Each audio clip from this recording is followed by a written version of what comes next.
High hello welcome Soma lifestyle. চলে এসেছি তোমাদের সামনে, তোমাদের সোমা মাইটি গাম pastor Maria D'Souza and pop singer Tania. বাদ বাকিটা তো জানো, nursing trainer, pop singer, beautician. তো কালকে ভালো করে ভিডিওটা করতে পারিনি, তার জন্য সরি। ওই যে শরীর খারাপ হলে যাওয়া হয়, তাই না? রাতে আমি ডিম্পি লাইফস্টাইল দেখলাম, আর যেটা বৃষ্টিকে নিয়ে বলেছে, রিঙ্কিকে নিয়েও বলল, খুব ভালো বলেছে। বৃষ্টিটা বলেছে বৃষ্টি তো টাকা পায় ইউটিউব থেকে, রিঙ্কিটাও সব বলল, খুব ভালো লেগেছে। তবে কয়েকটা জায়গায় আমার কিন্তু বোধ রয়ে গেল। কিন্তু বোধটা কোথায়? রিঙ্কিকে কিছুটা দোষ দেবো, দোষটা কি সেটা পরে বলবো, বোন তো। তো ডিম্পি লাইফস্টাইলে ডিম্পি যেটা বলছে, অতনু না অতুনরা, হ্যাঁ অতুনরা এসছে, 2,500 টাকা দিয়েছে, কিন্তু সর্বপ্রথম তার সঙ্গে আমি কন্ট্যাক্ট করেছি, ঠিক আছে? এবং এই ডিম্পি বোন তোমাদের সকলের কাছে সাহায্য জন্য বলেছে যে রিঙ্কিকে হেল্প করো, যার জন্মদাতা বাবা মাই এরকম করে দেয়, তো সকলে মিলে এসে দাঁড়াও। তো খুব ভালো কথা। রিঙ্কি অ্যান্ড ডিম্পি, ডিম্পি তুমি কত ছোটো এটা আমি জানি না, তো তুমি ভালো উপকার করেছো। যেহেতু তুমি বলেছো, আমি নিজে এখনও কোনো বাড়ি গাড়ি কিচ্ছু করতে পারিনি, তুমি নিজেই বললে যেটা কালকে, খুব ভালো ওইটা একটা।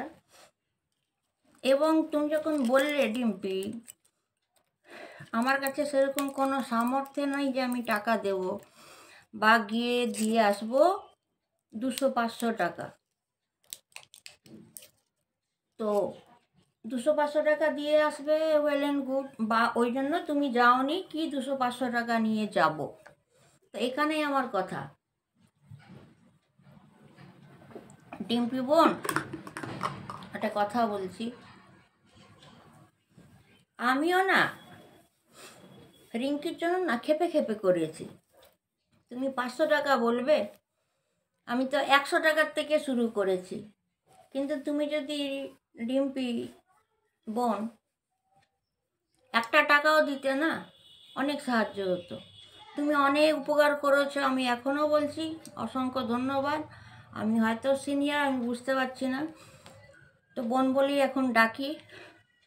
ওয়াইটি জবে সব কি বলবে, হয় বোন বলবে, হয় দিদি বলবে। এটাকে নিয়েও কথা শুনতে হয়েছে অন্য ব্লগারদের কাছে।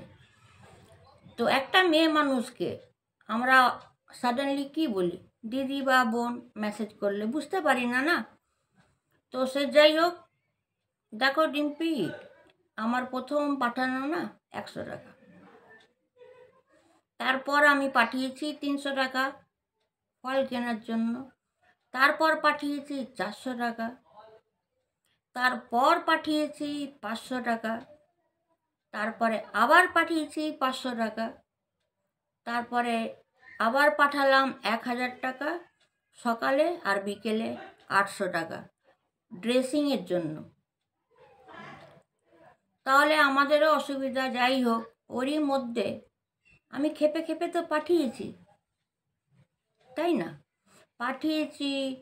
আজকে মেডিকেল লাইনের জন্য আমি ওকে অ্যাডভাইস দিচ্ছি, সব কিছু এভরিথিং, কী খাওয়াবি, কী করবি, কেমন করবি, টাকার থেকেও বড় এগুলো করা। কিন্তু সামথিং 200-500 টাকা প্রত্যেক ব্লগারদের বলবো তোমরা এটা দিতেই পারো।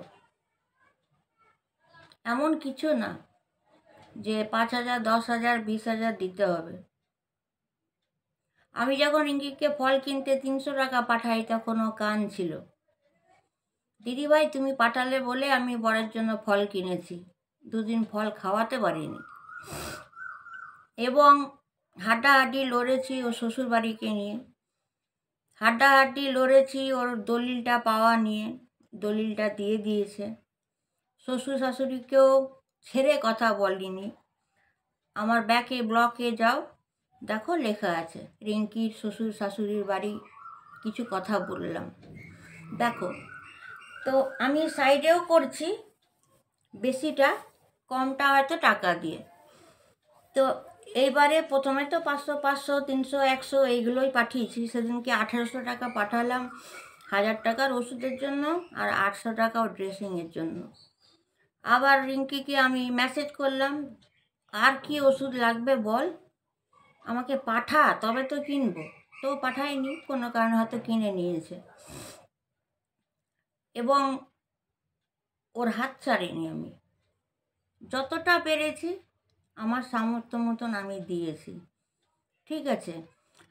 হাড্ডি লড়াই করেছি আমি। তো এটাই বলবো তোমাদের সকলকে, প্লিজ রিঙ্কিকে নিয়ে তোমরা খেলা করো না, 1000টা কমেন্ট ফালতু ফালতু করো না। ও একদম ডিপ্রেশনে আছে, পারলে সাহায্য করো। 100-200 টাকা দিলেও এখন রিঙ্কির জন্য এটা অনেক। আর আমি কথা দিচ্ছি সোশ্যাল মিডিয়াকে, রিঙ্কিকে আমি দেখেই যাব।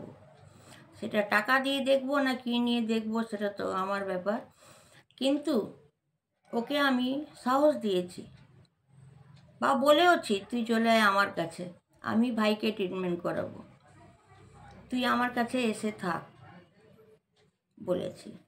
তো যাই হোক, ওর শ্বশুরবাড়িকে ভালো ডোজ দিতে পেরেছি, দলিলটা পাইয়ে দিতে, বাদ বাকি দেখো যেমন সামর্থ্য তেমন পাঠাচ্ছি, ঠিক আছে। তো তোমরাও ওই 100-200 টাকার জন্য লজ্জা করবে না, ওইটাই পাঠাও, ঠিক আছে। চলো, লাইক শেয়ার কমেন্ট সাবস্ক্রাইব করবে।